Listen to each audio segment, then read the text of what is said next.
Welcome back everyone to Dr. Christy Cares. I'm Dr. Christy Matuziak, and today I want to talk with you about fevers.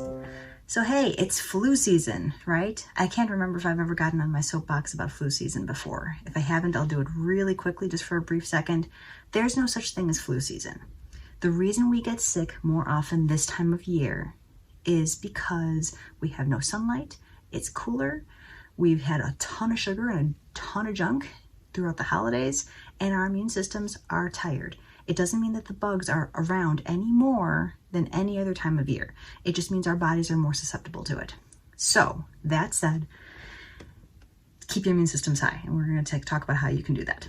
When you have a fever, many people immediately reach for the Tylenol or the Motrin or something to bring that fever down.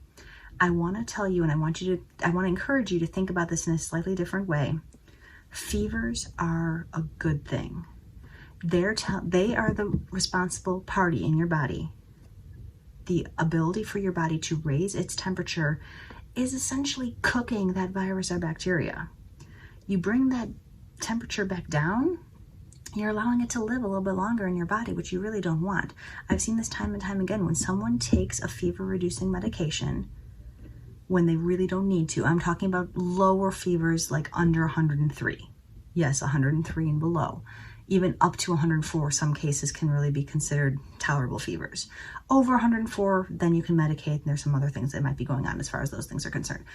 But under a fever of 103 to 104, generally I say let it run its course, okay? If you artificially reduce that fever, time and time again I've seen this happen when someone takes one of these fever-reducing medications, their illness goes on much longer because it gives the bug, whatever's in your body that's causing you to be sick, it gives it an opportunity to, oh good, we're not dying, we're not dying anymore. We have the opportunity now to proliferate and continue to spread throughout this person's body and, have you be contagious a little bit more, as opposed to if you let that fever ride for 24 hours, that stuff just dies, and then you don't have it available in your body anymore to keep you sick.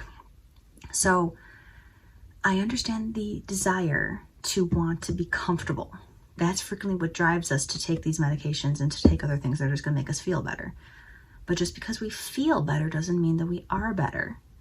And frequently when we take something that's going to artificially reduce our fever, or even artificially reduce our pain, it allows us to do things that we wouldn't ordinarily do if our body was giving us those cues not to do them.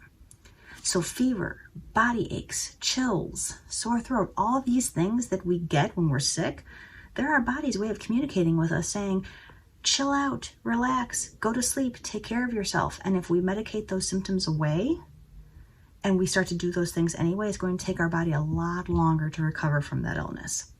So what do I do instead of these fever-reducing medications? First and foremost, eat super, super, super clean.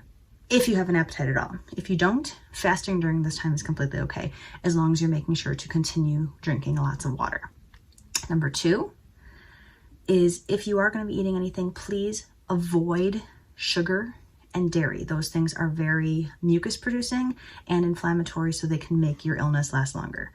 And number 3 are things like homeopathic remedies. I tend to like to encourage people to take either a ferrum phosphoricum or belladonna in the homeopathic potencies of 30C. Belladonna is usually used for a very acutely high red hot fever, whereas ferrum phos is more indicated when you just kind of have a cold and non-specific kind of symptoms and a lower kind of grade fever. Things like oscillocostinum I have mentioned before in the past is like a homeopathic flu aid. And then just go back to any immune video I've ever done in the past. Things like vitamin C, vitamin D, zinc, lauricidin, which is monolaurin. There's tons of these immune boosting herbs and vitamins out there that I would highly, highly, highly recommend during times like this. And then just listen to your body. If you're sick, you're sick. Let yourself rest and recover. So that's why I wanted to communicate with you today. Fevers are a good thing, generally speaking, across the board. Let them ride out. Now remember, this is not a substitute for personalized medical care. If you do feel sick, please contact me personally if you're local, or reach out to your physician to get the best care for you personally. If you did like this video and content, please subscribe and share with your friends and family. Next week, we're going to talk about detoxification, which is fantastic for this time of year because it's a new year, new you. So we'll talk about that next week. Again, Dr. Christy Matusiak here with Dr. Christy Cares, wishing you a fantastic day and a healthy life.